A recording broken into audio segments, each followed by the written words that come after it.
Hello people, Sexy Vegan here. Grab your kale juice and a bowl of granola because you are listening to All Things Vegan. KPOV 88.9 High Desert Community Radio. That's crunchy. Things will still be finger licking if you don't eat chicken, and you'll find another dish that won't include fish. There are lots of things to eat that don't include meat. Hi, John. I'm so glad you could make it today to talk with me. Hey, Judy. Thanks for having me on. It's an honor to be on the show about 7 years after being on the show back in 2012. A lot has changed for you since 2012.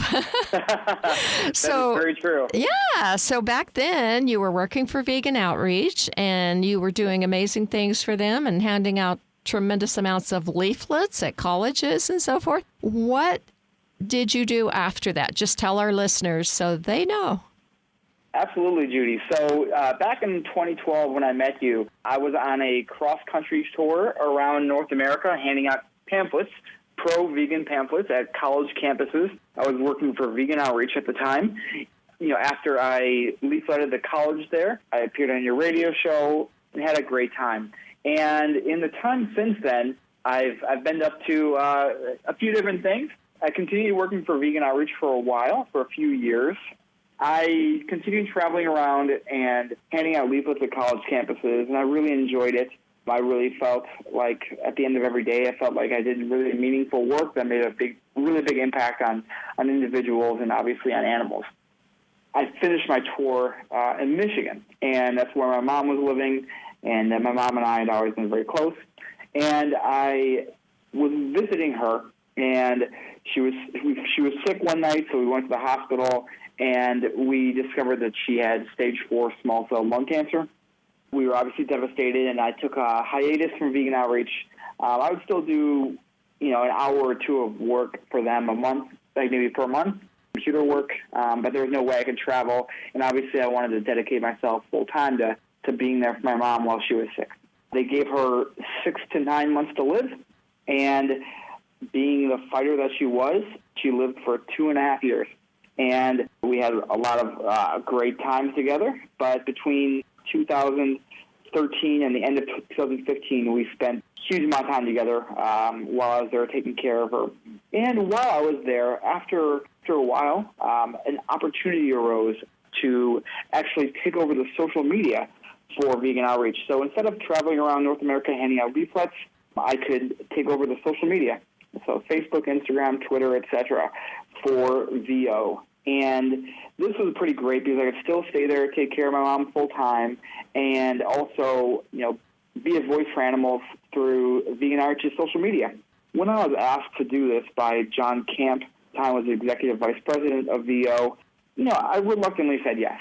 I wasn't like, oh yeah, social media, but John thought I had a pretty good social media presence for my personal pages, so he thought that maybe those skills could overlap with running the pages. And I thought, all right, I guess I'll give it a shot. And I very quickly realized that in just one day of posting to the social media pages for Vegan Outreach, I could reach as many people as I could in a semester or a year or a decade of leafletting college campuses. And I very quickly realized, you know what, this is a really, really good use of my talents and my skills and my interests. I decided to continue doing that. So I ran the social media for Vegan Outreach for a year or two, I think about 2 years.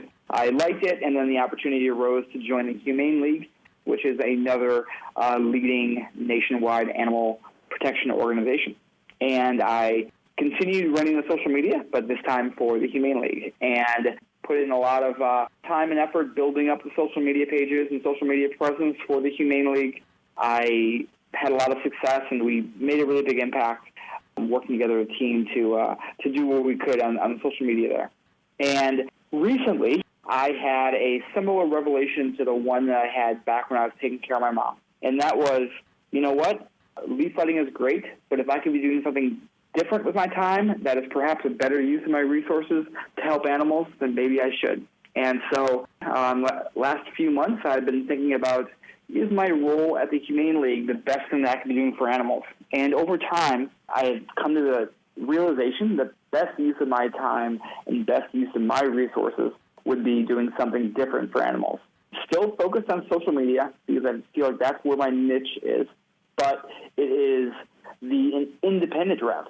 So now I am an independent animal protection activist working on building up a voice for animals through my brand, but also through being a resource to the animal protection movement as a whole. I want to get animal rights activists to be more effective in social media, both in their tactics, but also in their communication, because you and I both know that vegans often, we have a tendency to think and act with our heart, not always thinking and acting with our most strategic efforts on social media and beyond. So I want to fill this niche that is going to get activists to be more effective. So that is a kind of a fairly brief explanation of what I've been up to in the last 7 years since you and I last chatted on the radio show back in 2012.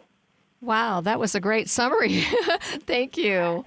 Yeah, I read a little bit about some amazing numbers of how you increased the social media presence for the groups you're involved in, like Humane League and Vegan Outreach. What were those numbers? Like how much when you started, and then how much did it grow? Yeah, I can explain that a little bit. So when I took over the Facebook page for Vegan Outreach back in 2013 or 2014, I took that page from about 40,000 followers to 400,000 followers. And Instagram got up to almost 100,000 followers. And then when I joined the Humane League, over the course of 3 years, I brought their Facebook page from 87,000 followers to over 1 million. And on Instagram, got it from 8,000 followers to 124,000 followers, and doubled our Twitter presence. But what really excites me beyond just follower numbers, Judy, is the impact that we're having on animals. And the impact that we are having on animals is better described by the amount of reach that we've had on these pages. And the amount of reach that we had on Twitter in my time with the Humane League alone is over 100 million, actually over 125 million. So over 125 million times people saw our content on their Twitter feeds. But to actually put those numbers and make those numbers sound small, on Facebook from early 2016 to the end of 2018, so just under 3 years, the Humane League, under my guidance, had a reach of over 1 billion. This is at almost no cost to the organization. And so what's fantastic about this is the fact that so much good is being done for animals and accomplished for animals through using social media strategically, using it as a platform to give the animals a voice like they've never had before. Yeah, that's just absolutely amazing. I remembered some of those numbers, but I knew I wouldn't remember them all. It's just phenomenal what you were able to do. Well, I do want to say that it wasn't, entirely me. I had support staff at the Humane League. I was a full-time employee for almost 3 years. And what I'm also very excited about is for 2 of my 3 years there, I had a internship program that I launched and had 47 interns come through that program over the course of just under 2 years, including a peak of 27 interns at once. And it was definitely the highlight of my career, being able to lead and manage this amazing team of interns who really helped take that social media presence to the next level. I wish that we could transfer all those numbers into how many animals you actually saved, which would be an amazing number. And you must feel really good knowing that you are saving animals every day. I feel good knowing that the ability to help animals is right at our fingertips, and that if those people, or if anybody wants to make this, make these numbers happen, they can do it. It doesn't take being a magician or being a billionaire or anything like that. It doesn't take a PhD. It just comes down to being strategic with everything we're doing on social media. Thanks for listening to All Things Vegan here on KPOV 88.9 audio and streaming at kpov.org. I'm your host, Judy, here with Lisa, and we're talking with John Oberg, who has been an animal activist for many years, previously working for Vegan Outreach and the Humane League. Stay tuned to hear John's tips for growing your social media presence to be more effective. Can you give us just a couple of quick tips on how to do this? Absolutely. So we should keep in mind that the numbers I've been discussing briefly are in reference to running the social media for pages or organizations as opposed to, just your own individual activism. But I do have definite ways to take your own activism to the next level. Some of those things, some quick tips off the top of my head, would be posting consistently. So many times, we might get in the habit of posting to social media, but then kind of falling out of the habit. Well, posting consistently to social media actually is a fantastic way of getting more followers on a regular basis, and more followers means more eyes on your content. So definitely post consistently and post often, but find that sweet spot where you're not posting so much that you're turning people off, but you're also not posting so little that people are kind of forgetting that you exist. Another way that you can, increase your social media presence and obviously your ability to help animals is to really be focusing on posting content that is shareable. And what I mean by that, Judy, is posting content that is going to get individuals to hit the share button. Shares are how you are going to reach more people. And this is how it works. If you post a video of factory farming cruelty or you at a protest on your Facebook page, if individuals share your video, that video is showing up in the news feeds of those people who you share or who shared it. And those are people who you otherwise wouldn't reach because you're reaching a closed audience, right? You're reaching people who are already opted in to follow you. And by other people sharing your content, you are reaching people who otherwise wouldn't be exposed to your content. And so you can exponentially increase the amount of people who are seeing your content through shares. And shares look different on every platform, but on Facebook it's a share, on Twitter it's a retweet, and Instagram people can do like regrams. And so by really pushing content that you think your audience is going to be obviously interested in, but also interested enough to share, that is going to be pure gold in terms of getting your content to reach far more people. If you want one more tip, I think that's something that vegans and animal activists tend to forget is that we need to come off as regular individuals, not people who are overly focused on animal advocacy. Although, many of our listeners today, and even myself included, our main focus and priority in life is the protection of animals, particularly the protection of farm animals. And that should be our goal. But in order to really get the general public to be on our side, they need to look at us as somebody that they can relate to. And if we can say, hey, Mike, I'm vegan, but that's not everything there is about me. I also like soccer. I like to watch hockey. I like to try new restaurants. Like showing that you're a three-dimensional person with lots of interests outside of animal advocacy is a great way to appear relatable and get people to be more willing to be on our side. If we seem like just normal individuals who happen to look at the way farm animals are treated and think that's not something that we're comfortable with, hey, so we decided to choose this off a shelf instead of another, this thing off a menu instead of another. It's all about being relatable. So those are a few tips that I can just quickly throw out there to get any average person to really take their social media game to the next level. Those are good tips. Thank you very much. I had seen a video with you mentioning some of those tips, but I wanted our listeners to hear some of them as well, because every single person, as you mentioned, every single person that can help grow their social media, whether it's their personal one or I know you said it's not quite as easy to get the big numbers with your personal one, but still, if you could do whatever you can, then that's helpful.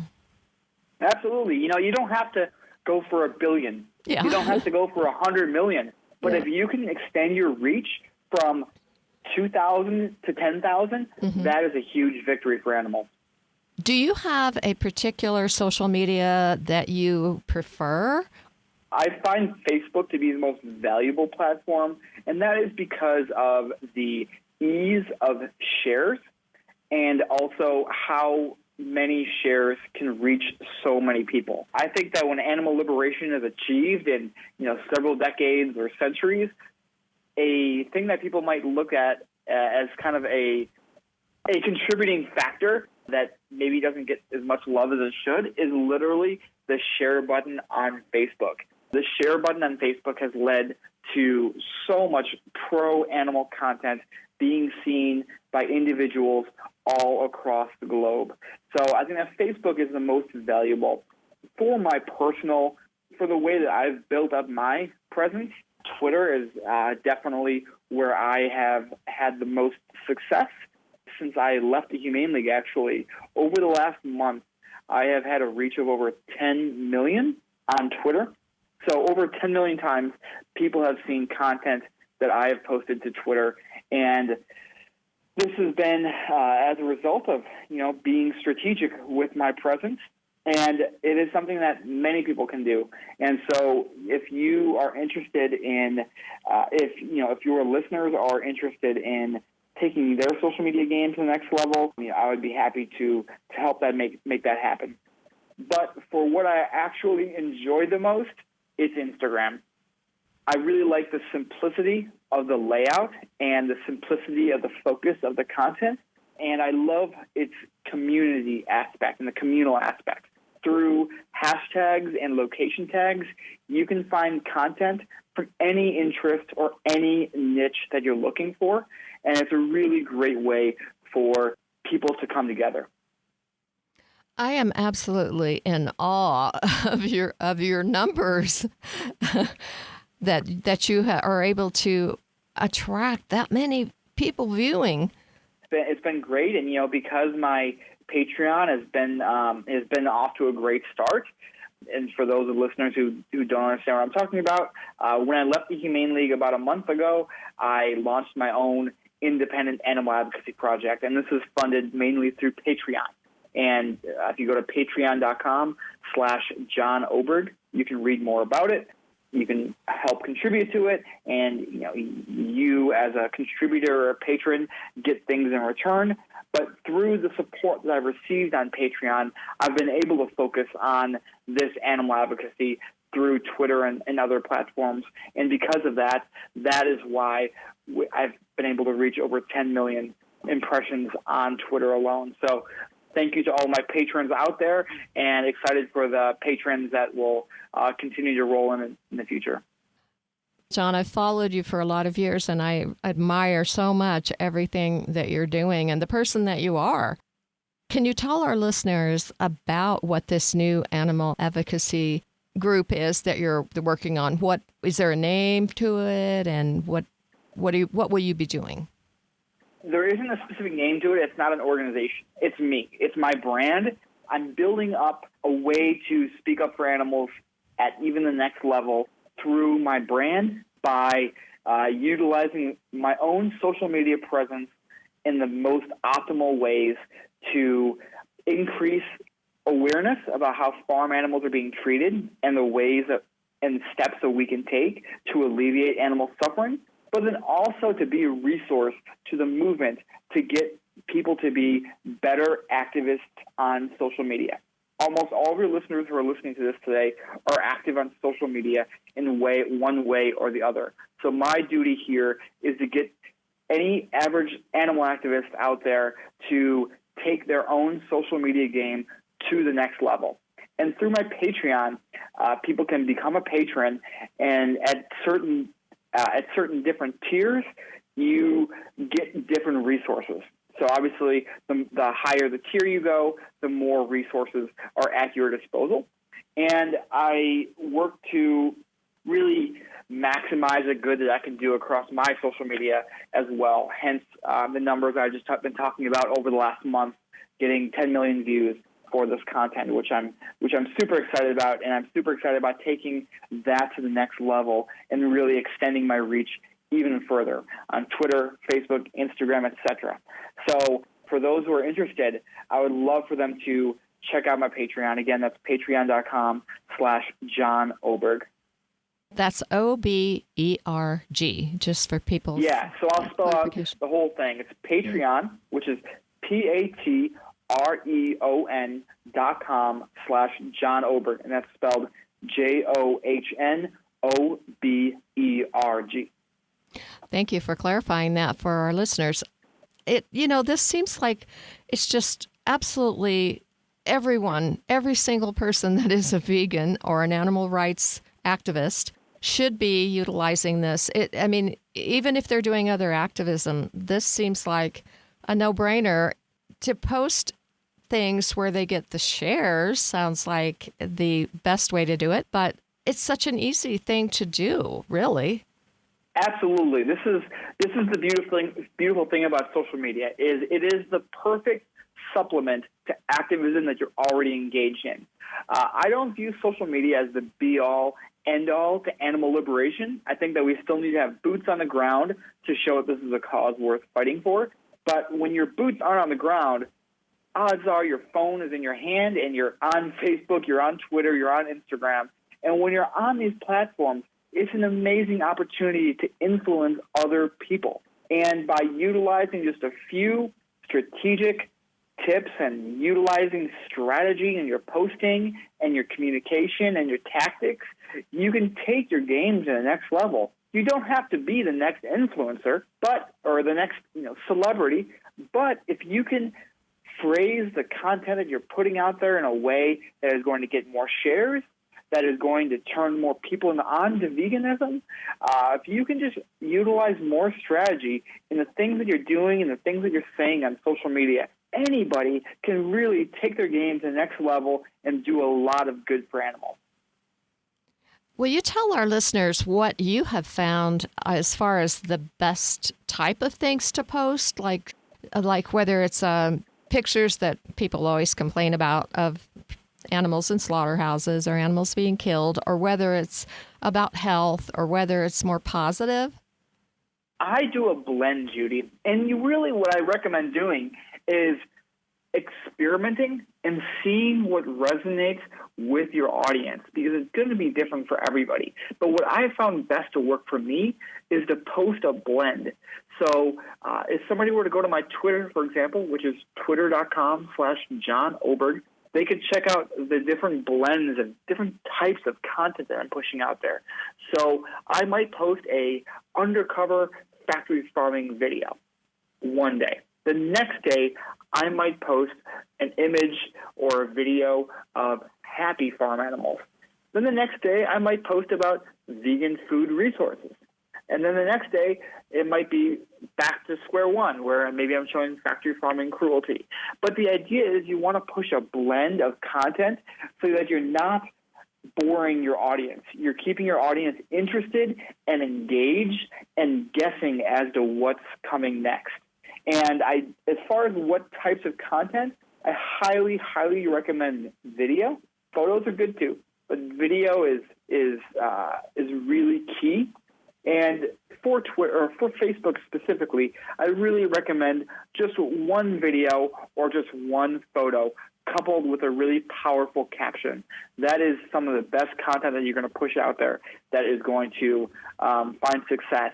But I want to reiterate something I mentioned earlier, where you don't want to overpost and you don't want to come off as a zealot. You don't want to come off as you're obsessed with farm animal cruelty. So I would say limit how much you're posting, but still post consistently.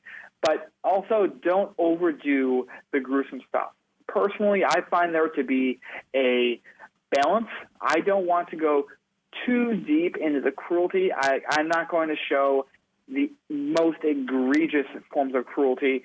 I will what I like to focus on for the undercover factory farming stuff is really standard practices and things that just show that animals are suffering, but not showing that they are undergoing the most extreme cruelty you can imagine. And I really like to focus on standard practice, and that's because the standard practices that farm animals endure in today's world are so beyond unimaginably cruel. And so we don't need to show isolated instances of cruelty necessarily. Occasionally is fine, but the truth is bad enough that what farm animals have to go through. So I really recommend focusing on just showing the general cruelty that farm animals face in today's world on a regular basis. That's a good point. Is there a special length of video that you found people will watch more often? Like, I think if it's too long, people won't even, they'll think, oh, I'll watch it later, and then they never do. But if it's shorter, they will. But I don't know what that length is. Yeah, that's a good point. The length is different for every platform. For YouTube example, the longer the videos are, the better. There's an average watch time on YouTube of about 14 minutes, whereas with Twitter, Instagram, Facebook, it is a few seconds. So people definitely have different things that they're expecting and different ways that they engage and interact on different social media platforms. But a good rule of thumb is the shorter the better. I try to post videos that are 10 to 30 seconds long. I think that's enough time to get the point across of whatever I'm posting. Also, something to keep in mind here is that you don't have to be posting high quality, highly produced, upscale production work. I think that just genuine and authentic content is going to be the content that is most effective. A video shot with somebody's cell phone of perhaps cute animals playing together at a sanctuary, or a video that was shot with somebody's cell phone of dairy cows confined on a dairy farm. Like, these very simple things are what I find to be the most successful content, as opposed to feeling like you have to post 3-minute or 30-minute or hour-long videos or documentaries. Really, the shorter content is often going to work just fine. Well, thank you for sharing all of those ideas and tips and obviously proven strategies. Thanks for listening to All Things Vegan here on KPOV 88.9 audio and streaming at kpov.org. I'm your host, Judy, here with Lisa, and we're talking with John Oberg, who has been an animal activist for many years, previously working for Vegan Outreach and the Humane League. Stay tuned to hear John's personal transformation story, starting at a very young age and gradually growing into the vegan animal activist he is today. I'd like to switch gears here and talk about how you got involved in animal rights in the first place. And I think I saw something about when you were 12 years old it started.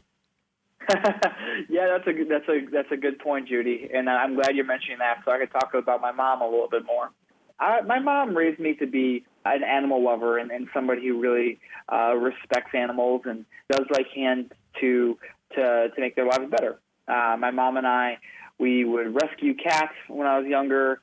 We would do TNR, which is trap, neuter, release. So we would take animals from the wild, get them fixed, and then put them back out there so they could live out their lives. Obviously not reproduce and exponentially, create more kittens and that sort of thing. These are kinds of things that were regular parts of my life as a child. Your mom was an animal activist too, then. She was. Even from the time she was young, she always did things to go out of her way to help animals, and she had such a kind heart and she was such an amazing human being, and really taught me compassion and empathy, and that rubbed off on me. For a long time, my mom and I still ate animals. We didn't take our compassion to that next level quite yet until later in life, which I can get to later.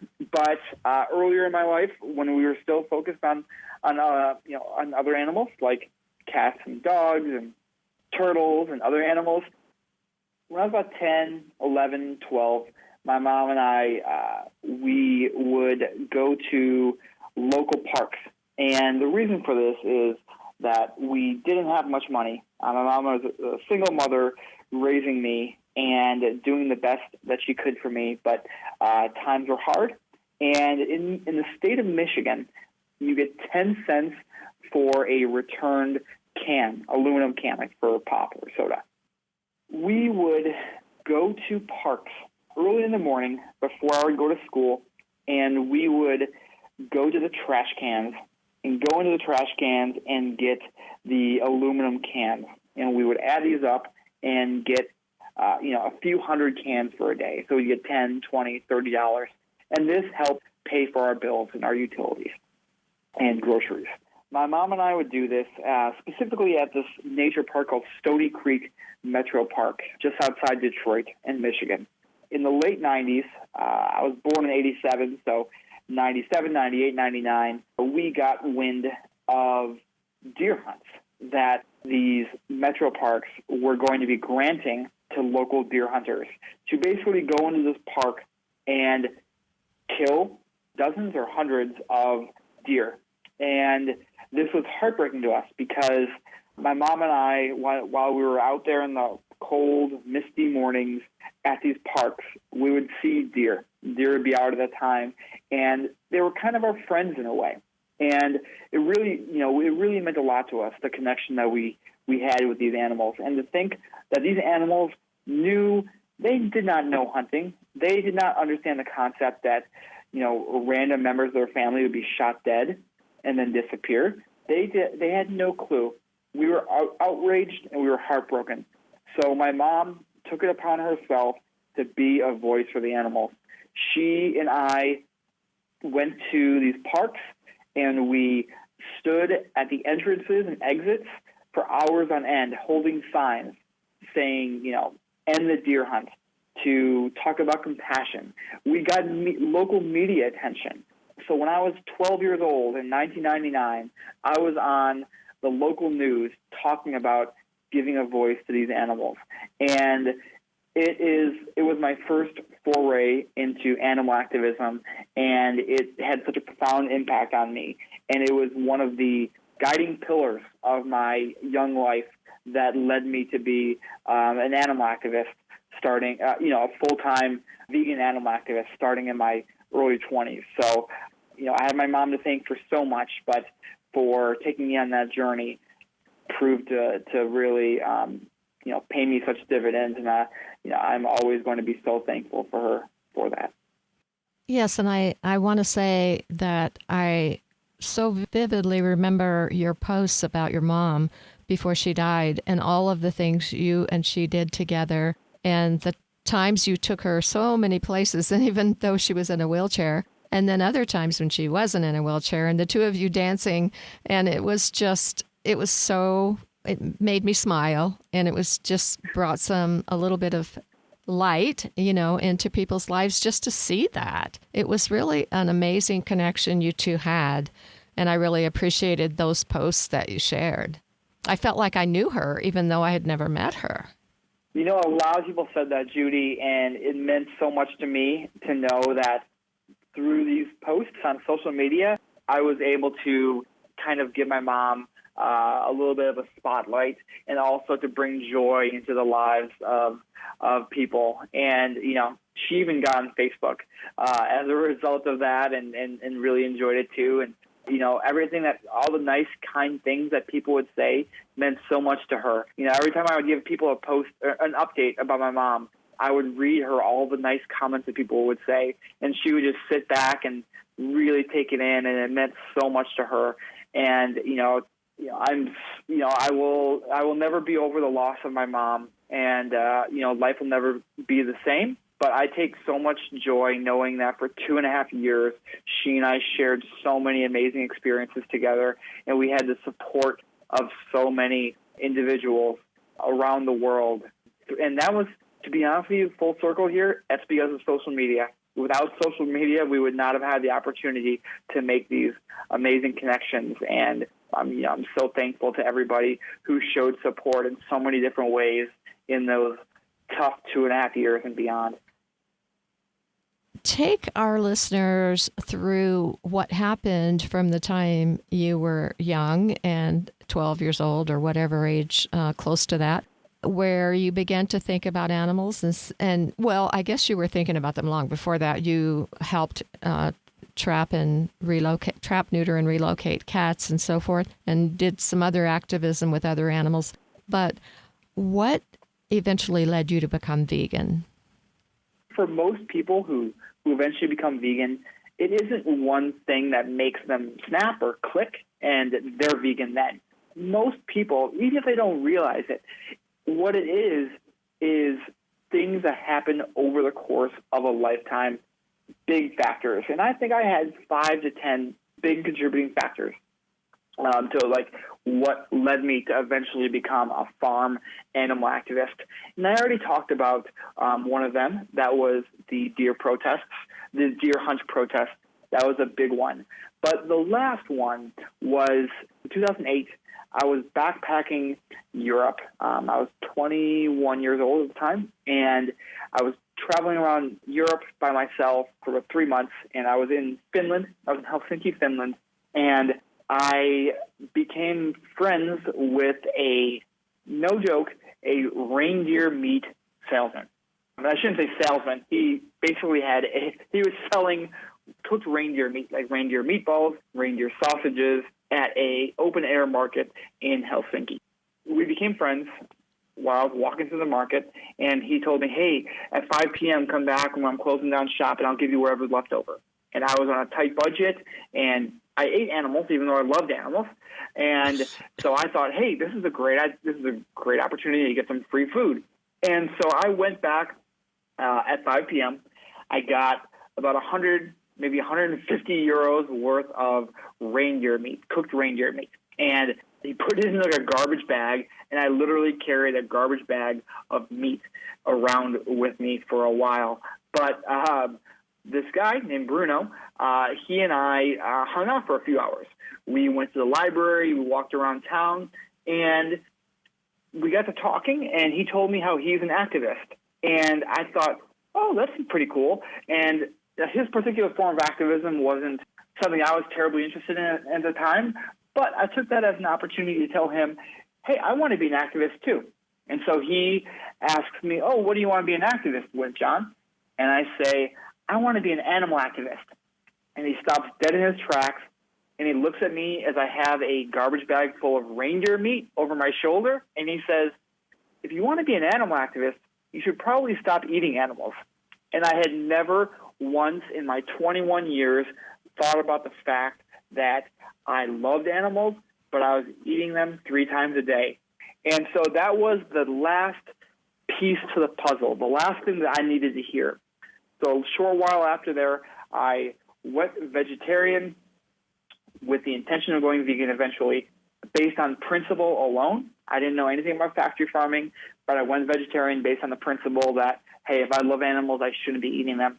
And over the course of 10 months, I slowly was weaning myself off of animal products. So initially it was switching from cow's milk to plant-based milks, then switching from cow's milk ice cream to plant-based ice cream, soy ice cream, rice ice cream, and eventually, the harder things, which would, at the time, this was 2009, vegan cheese. And then I watched Earthings in October of 2009 and immediately knew, okay, this is what farm animals endure. I'm going vegan. And so at that point, I became vegan and got involved with animal activism. And I looked up local animal activism where I was. At the time, I was going to college in Phoenix, Arizona. And so I found some great groups out there. And I found who ended up becoming my mentor for several years, Jeff Bogosian. And he really helped guide me and show me the ropes. And that is how I got my start with animal activism. And this October, that'll be 10 years. So in the last 10 years, I like to think that I've done some good for animals, and obviously hoping I've done more good for animals than in that 21 years of eating animals, including the reindeer meat that I ate in my time in Europe. I I'm so thankful that I came across this 10 years ago. And I know that some people will say to themselves, I wish I had gone vegan sooner. I wish I'd become an animal activist sooner. But you know what? Everybody says that. Everybody wishes that. Hey, I wish I would have gone vegan when I was 12, when I was out there protesting deer hunts with my mom. But the fact of the matter is, I went vegan about 10 years later, and that's okay. We start when we start. Don't feel bad. Don't feel guilty about when you started. The fact is, you started when you started, and from that point on, you can influence so many, especially by utilizing the tools that we have on hand, such as social media and the great work that you can do for animals there and beyond. That is such a great story. I love that story. Thank you, Bruno. Yes, thank you, Bruno. Yeah, that was just amazing insight on his part since he wasn't even vegan. Exactly. It's beautiful. Well, thank you for sharing that. We're kind of running close to being out of time, but is there other things you would like to share with our listeners? Yeah, I would love for your listeners, if they are interested in supporting the work that I'm doing by advocating for animals on social media, or if they want to get involved and get resources of their own to take their own social media game to the next level, or if you want to do a blend of both, I would absolutely love your support through my Patreon. And so, again, if you go to patreon.com/John Oberg, I would absolutely love to get your support and to get you involved. Thank you. I really appreciate your time today, John. Absolutely. Thank you so much for having me on. And, it really means a lot for me to be on this show, 7 years later, going from what I was doing then to what I'm doing today, and being able to share my story, to talk to you, and be able to speak to your amazing listeners who are doing such amazing things for animals. So thank you, everybody. Thanks, John.